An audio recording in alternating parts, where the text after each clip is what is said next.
कृष्ण की वाणी। बच्चे, तुम्हें डर है ना कि तुम्हें किसी चीज के लिए कोई कीमत चुकानी पड़ेगी? तो ऐसा नहीं होगा। जो भी तुम्हारे मन का डर है ना, इसे निकाल दो, क्योंकि ये सिर्फ और सिर्फ तुम्हारे मन का वहम है कि तुम्हें कीमत चुकानी होगी। ऐसा होगा नहीं, क्योंकि मैं ऐसा होने दूंगा नहीं। तो इसलिए ये तुम्हारा वहम है और इसे मन से हटा दो, ठीक है ना? अपने मन पर कोई भी बोझ रखकर मत जियो मेरे बच्चे। कोई भी बोझ नहीं होना चाहिए। तुम बिल्कुल हल्के हो जाओ। जब तुम मेरा नाम लेते हो ना, तो बिल्कुल हल्के होकर मेरा नाम लो। और एक बात कहूँ तुमसे कि अगर हो सके ना, तो दिन में 1 घंटा ऐसा सुनिश्चित करो कि तुम मेरा ध्यान कर सको और एकचित होकर, एकाग्रचित होकर एक कोने में अच्छे से बैठकर तुम मेरा नाम जाप कर सको, मेरा नाम ले सको। फिर देखना, उस दिन के बाद से ना धीरे धीरे धीरे सब कुछ बदलता जाएगा तुम्हारी जिंदगी में, क्योंकि तुम्हारा कृष्ण तुम्हें आशीर्वाद दे रहा है मेरे बच्चे। और तुम ना धीरे धीरे कर कर आगे बढ़ते जाओगे मेरे बच्चे। और सुनो, अगर कोई तुमसे कर्जा मांगता है, कुछ पैसे मांगता है ना, तो तुम्हें देखना होगा कि वो सामने वाला जो मांग रहा है, क्या वो सच में उसे ज़रूरत है, या फिर वो अपने शौक मौज के लिए, या फिर ऐसे ही उड़ाने के लिए मांग रहा है। तो देख कर ही देना। ऐसा नहीं कि किसी ने भी तुमसे पैसे मांगे, तुम पर हैं और तुमने झट से निकाल कर दे दिए। सामने वाले की नीयत को देख समझ कर ही उसे पैसे दिया करो। क्या पता वो लौट कर आए ना आए, फिर क्या करोगे तुम? अगर कोई सच में ज़रूरतमंद है, अगर उसे ज़रूरत है ना, तभी उसे देना। और उसके बाद भूल जाना देकर कि तुम्हें वापस लेने हैं या नहीं लेने हैं, क्योंकि जिस व्यक्ति को ज़रूरत है ना, वही तुमसे मांगेगा, है ना? और उसकी आंखों में शर्म होगी तो तुम्हें वो खुद वापस करेगा, और नहीं होगी ना तो नहीं करेगा। तो तुम जाने दो। अगली बार से ना उसका खुद ही मुख नहीं पड़ेगा तुमसे मांगने का, अगर उसने वापस नहीं दिए तो। लेकिन अगर उसने वापस दे दिए इज्जत के साथ, तो वो तुमसे मांग सकता है बाद में, और तुम उसकी मदद कर देना फिर, ठीक है ना? और मैं अपने कुछ बच्चों से कहना चाहता हूँ कि तुम्हारे घर में कुछ ऐसे सदस्य हैं जो परिवार की आंखों में धूल झोंक रहे हैं। उन्हें लगता है कि उनके परिवार को उनकी सच्चाई का पता नहीं चलेगा जो वो कर रहे हैं, लेकिन वो गलत है, क्योंकि वो अभी जानते ही कितना है अपने परिवार को। जब सच उनके सामने आएगा ना, तो उन्हें बिल्कुल भी अच्छा नहीं लगेगा। तो तुम ना जो भी कुछ है ना, सबके सामने रख दो, तुम्हारे परिवार के सामने रख दो। जो होगा, जैसा फैसला लेना होगा, वो ले लेंगे।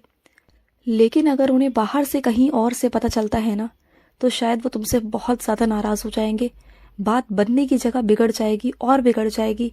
हाँ, अगर तुम कहोगे ना, तो मैं कह सकता हूँ कि संभावना है कि वो तुम्हारी बात को समझ जाए। तुम्हारी बातों से, तुम्हारे प्यार से, तुम्हारे लिए वो समझ जाए, एक बार को झुक भी जाए। लेकिन अगर कहीं और से पता चलेगा ना, तो शायद वो माफ़ नहीं करेंगे, कभी नहीं करेंगे। और सुनो, मेरी कृपा तो हमेशा तुम पर हो रही है, हमेशा। और इसका तुम अनुभव अपनी ज़िंदगी में देख भी सकते हो। तुम्हारी ज़िंदगी में कितनी सारी मेरी लीलाएं हुई हैं, जो तुम्हारे काम नहीं हो रहे थे, वो ना होते होते भी हो गए, है ना? वो सब मेरी कृपा ही तो है कि तुम मुश्किलों में इतना घिर जाते हो, इतना फंस जाते हो। तुम्हें लगता है कि यहाँ से निकलना तो अब मेरे लिए नामुमकिन है। लेकिन वहीं आकर ना, मैं तुम्हारे लिए, तुम्हारा कृष्ण वहीं आकर तुम्हारे लिए एक ऐसा रास्ता बना देता हूँ कि जहाँ से तुम बहुत आसानी से निकल जाते हो। ऐसा होता है ना हमेशा, और तुम वैसे ही डर जाते हो। मैं तो हमेशा तुमसे कहता हूँ कि बस मेरा नाम जाप कर लिया करो। मैं हमेशा तुम्हारे पास ही होता हूँ, हमेशा। बस मैं इंतज़ार करता हूँ कि तुम मुझे कब पुकारोगे, और मैं कब तुम्हारा सारथी बनकर तुम्हारा सहायक बनूंगा। और जो तुम्हारी थाली में कुछ खाना बचता है ना मेरे बच्चे, तो वो मेरी कृपा से ही बचता है मेरे बच्चे, क्योंकि वही खाना जो तुम्हारे थाली का बचा हुआ खाना है, वही खाना किसी मेरे बच्चे की आत्मा को तृप्त करेगा। सिर्फ उसके लिए मैं ये सुनिश्चित करता हूँ कि तुम्हारी थाली में से कुछ खाना जो बचा हुआ है वो उसके पास चला जाए, और उसकी आत्मा भी तृप्त हो जाए। अगर वो तुमसे कहे ना कि मैं तुम्हें खिलाता हूँ, मेरी वजह से तुम खाना खाते हो, या मेरे हक का तुम खाना खाते हो, या कुछ भी, तो कह देना उससे कि वो तुम्हें खाना नहीं खिलाता। तुम्हें खाना तुम्हारा कृष्ण खिलाता है। समझ रहे हो ना तुम किसी के हक का, किसी का नहीं खाते, ना किसी के भाग्य का खाते हो। तुम्हें मैं देता हूँ, बस वो तो माध्यम है तुम तक पहुँचाने का। जिस दिन मैं चाहूँगा ना, उस दिन उसकी थाली को भी मैं छीन सकता हूँ। लेकिन मैं ऐसा करूँगा नहीं, क्योंकि मैं किसी को भूखा नहीं मारता, क्योंकि सभी मेरे बच्चे हैं, सभी मेरे बहुत प्यारे बच्चे हैं। लेकिन हाँ, अगर कोई तुम्हें परेशान करे ना, बार बार ये कहे कि वो तुम्हें खिलाता है तो डरने या झिझकने की कोई ज़रूरत नहीं। कह देना कि तुम्हें तुम्हारा कान्हा खिलाता है, तुम्हें कान्हा भेजता है खाना, तब तुम खाते हो। जिस दिन मैं नहीं चाहूँगा उस दिन कुछ नहीं होगा। जिस दिन तुम्हें देना बंद कर दूंगा उस दिन कह देना कि हाँ, कान्हा ने बंद कर दिया। लेकिन जब तक मैं तुम्हें खिला रहा हूँ ना, तुम आराम से खाओ, ठीक है ना। और मन पर कोई भी बात, कोई भी ऐसे विचार रखने की कोई ज़रूरत नहीं, किसी की बातों को मन पे लगाने की कोई ज़रूरत नहीं, ठीक है ना। और सुनो, अपनी ज़िंदगी में ना कुछ नियम कानून बनाओ किसी चीज़ों को लेकर, कि जैसे तुम मेरी भागवत गीता रोज़ पढ़ो, रोज़ आधा एक घंटा रोज़ निकालो और भागवत गीता का आश्रय लो। देखो जिंदगी में कैसे कैसे बदलाव आएंगे, तुम्हें ना मार्गदर्शन मिलेगा।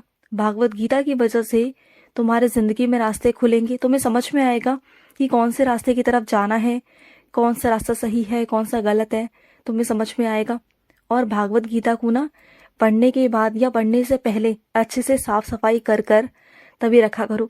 अच्छे से किसी कपड़े से, स्वच्छ कपड़े से पोंछ दिया करो और उन्हें ना किसी ऐसे लाल कपड़े में या पीले कपड़े में अच्छे से लपेट कर रखा करो, जिससे कि उन पर धूल मिट्टी ना जाए मेरे बच्चे। और तुमने जो मेरे बर्तनों को अलग कर दिया है ना, कि जो सिर्फ कान्हा ही खाएगा और कोई नहीं खाएगा, तो वो तुम्हारी मर्जी है मेरे बच्चे, वरना मैं ऐसा नहीं कहता। जिस थाली से तुम खाते हो ना, उस थाली से मैं भी खा सकता हूँ। लेकिन अगर तुम्हारी मंशा ऐसी है कि तुम्हारा मन है कि तुम्हारा कान्हा अलग ही खाए या अलग थाली में खाए, तो कोई बात नहीं। अगर जो मेरे पुराने बर्तन हैं तुम्हारे पास, तुम उसी में मुझे खाना दे सकते हो। और अगर हटाना चाहते हो, नए लाना चाहते हो, तो नए ले आना, लेकिन जो पुराने बर्तन हैं उसे फेंकना मत। या तो उसे किसी को दे देना जिसको ज़रूरत हो, या फिर उसे अलग उठाकर रख देना, लेकिन फेंकना मत। क्योंकि बर्तन ऐसे ही नहीं आते मेरे बच्चे, हर एक चीज़ की कीमत होती है। हर एक चीज़ को यूं ही मत समझा करो कि उठाया और फेंक दिया, ये नहीं करना तुमने, ठीक है ना। और जब भी भागवत गीता पढ़ोगे ना, तो इस तरीके से पढ़ना कि जैसे कान्हा ने अर्जुन को जैसे संदेश दिया, जैसे समझाया, जैसे भाव प्रकट किए, जैसे अर्जुन ने समझे अपना गुरु समझकर, वैसे ही तुम्हें समझना होगा।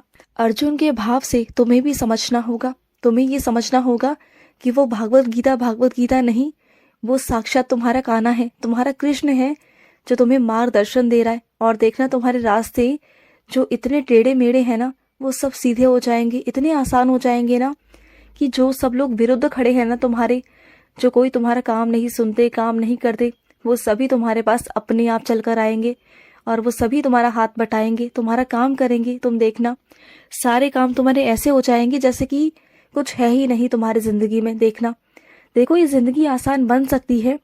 अगर तुम मेरे शरण में आ जाओ ना, तो ये जिंदगी बहुत आसान बन सकती है। और जो मेरे शरण से बहुत दूर है ना, मेरे चरणों से बहुत दूर है, उनकी जिंदगी में हमेशा परेशानियां रहती हैं। और जो मेरा बच्चा जब तक मेरे पास आएगा नहीं, मुझसे मदद नहीं मांगेगा, मेरे पास नहीं आएगा, मैं उसकी मदद करने कैसे जा सकता हूँ। मेरे पास आना पड़ेगा, मुझसे मदद मांगनी पड़ेगी, मुझसे कहना पड़ेगा कि कृष्ण मैं तकलीफ में हूँ, मेरी सहायता करो, तो मैं ज़रूर करूँगा ना मेरे बच्चे। और सुनो, जिस नौकरी की तुम तलाश में हो वो नौकरी तुम्हें मिल जाएगी, तुम बिल्कुल चिंता मत करो। और सुनो, एकादशी का व्रत कर रहे हो या नहीं कर रहे हो? अगर नहीं भी कर रहे हो ना, तो ये पालन ज़रूर करना कि एकादशी वाले दिन चावल का सेवन ना हो, चावल का त्याग करना उस दिन के लिए। किसी के कहने पर मत चला करो, ये आधुनिक जीवन है ना, यही तुम्हें ना डुबा देगा। और अगर मेरे कहे पे चलोगे तो हमेशा तर जाओगे इस भवसागर से। खुश रहो। आज का कृष्ण संदेश समाप्त हुआ। जय श्री कृष्णा।